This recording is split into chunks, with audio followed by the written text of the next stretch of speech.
नए संस्कृताय। इस वीडियो में हम लघु सिद्धांत कौमुदी के अंतर्गत वर्ण स्थानान विषय पर चर्चा करेंगे। वर्ण स्थानान का अर्थ है वर्णों का उच्चारण स्थान। पहला सूत्र है इसमें अकुह विसर्जनीयानाम कंठ। अ और क वर्ग में जितने भी वर्ण आते हैं क ख ग घ ङ, ह और विसर्ग, इन वर्णों का उच्चारण स्थान कंठ है। कंठ कहते हैं गला को। इसकी पूर्ण रूप से व्याख्या देख सकते हैं, यहाँ पर है अकुह विसर्जनीयानाम कंठ। अ क वर्ग क ख ग घ ङ, क वर्ग में ये वर्ण आते हैं। ह और विसर्ग ये हैं, का उच्चारण स्थान कंठ है। तो ये इसकी पूर्ण रूप से व्याख्या दी गई है। आगे वाला सूत्र देखते हैं। इच यशानाम तालु। ए और च वर्ग में जितने भी वर्ण आते हैं च छ ज झ य और य और श, इन सभी वर्णों का उच्चारण स्थान तालु है। तालु कहते हैं ऊपर तलवे को, जो मुंह के अंदर होता है ऊपर, उसको। इसका पूर्ण रूप से व्याख्या देखते हैं सूत्र की। इच यशानाम तालु। ई और च वर्ग च छ ज झ य और श का उच्चारण स्थान तालु है। इस तरह से है। आगे वाला सूत्र है ऋटु रसाणाम मूर्धा। रे और ट वर्ग में जितने भी वर्ण आते हैं ट ठ ड ढ ण और र और श, इन सभी वर्णों का उच्चारण स्थान मूर्धा है। मूर्धा तलवे के पास ही है। इनको बोल करके देखते हैं तो समझ में आ जाता है। आगे वाला सूत्र है, इसकी व्याख्या ऋट रसाणाम की मूर्धा की। रे ट वर्ग ट ठ ड ढ ण र और श का उच्चारण स्थान मूर्धा। लृत लसानाम दंता। ल और त वर्ग में जितने भी वर्ण आते हैं त थ द ध न और ल और स, इन सभी वर्णों का उच्चारण स्थान दंता, दांत को कहते हैं। उपपदमानीयानामोष्ठौ।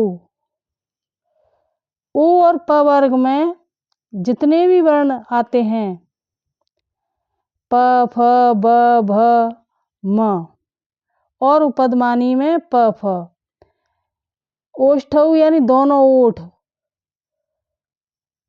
इन सभी वर्णों का स्थान दोनों ओठ हैं। इसकी व्याख्या यहाँ है उपपदमानीयानामोष्ठौ। उ और प वर्ग में जितने भी वर्ण हैं ये तथा उपपदमानी प फ, उच्चारण स्थान ओष्ठ है। यमुगणनानाम नासिका च। य म और ङ और ण और न का उच्चारण स्थान नासिका है। नासिका नाक को कहते हैं, तो इन सभी वर्णों का उच्चारण स्थान है नासिका। आगे वाला सूत्र है ए दई तो कंठ ताल। ए और बड़ी ए, इन दोनों स्वरों का उच्चारण स्थान कंठ और तालु है। कंठ गला को कहते हैं, तालु वही तलवा। तो इनकी सहायता से, दोनों की सहायता से इन दोनों स्वरों का उच्चारण स्थान है ये। इसका देखो व्याख्या, ए और ए का उच्चारण स्थान कंठ तालु है, अर्थात इन दोनों स्वरों का उच्चारण कंठ और तालु दोनों से होता है। ओदौ तो कंठोष्ठम। ओ और बड़ा ओ, इन दोनों का स्थान कंठ और ओष्ठ, ओठ को कहते हैं। इन दोनों की सहायता से इन दोनों स्वरों का उच्चारण होता है। ओ और औ का उच्चारण स्थान कंठ और ओष्ठ है, अर्थात इन दोनों का उच्चारण इन दोनों स्थानों से सम्मिलित रूप में होता है। तो ये इसकी व्याख्या है। आगे वकारस्य दंतोष्ठम, व का उच्चारण स्थान दंत और ओष्ठ है। दंतोष्ठ यानी दंत दांत, ओष्ठ ओठ को कहते हैं। इसकी पूर्ण रूप से व्याख्या यहाँ देख सकते हैं। व का उच्चारण स्थान दंत और ओष्ठ है, अर्थात वकार का उच्चारण इन दोनों स्थानों से सम्मिलित रूप से होता है।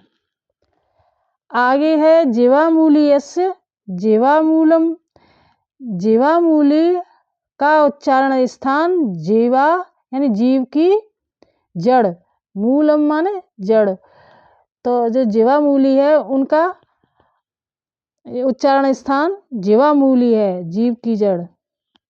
जीवामूली में क ख का उच्चारण स्थान जीवामूल अर्थात जीव की जड़ है। तो इस तरह से इसकी व्याख्या है। क और ख वर्ण आते हैं इसमें। नासिका अनुस्वारस्य,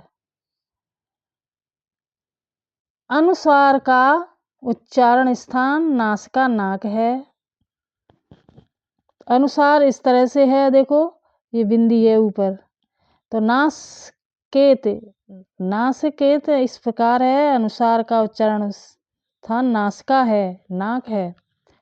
तो इस तरह से ये वीडियो दिया गया है उच्चारण स्थान का।